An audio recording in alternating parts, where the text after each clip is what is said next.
Kilimo kwanza. Mbona Watanzania lazima tupambane, lazima tulime, tupande makahawa, tupande mahindi, tupande migomba kwa ajili ya ndizi. Mbona kilimo tupambane. Lakini nyinyi makampuni msituangushe, kukopa kwa wakulima sio jambo zuri. Kopeni kwenye mabenki kisha mjioni mnunue cash kwa Mtanzania wa kawaida.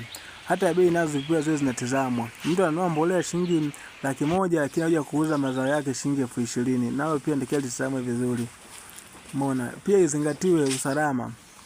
Usalama wa chakula. Usalama wa chakula nikimaanisha kwamba kemikali ambazo zinauzwa pia zile zinazingatiwa. Serikali inajaribu sana kuzikagua sana kwa sababu unakuta mtu anaanza kununua zana ambazo zimeshaharibika, zana ambazo yani sumu zishapita hadi na wakati wake. Kwa hiyo nalo sio jambo zuri.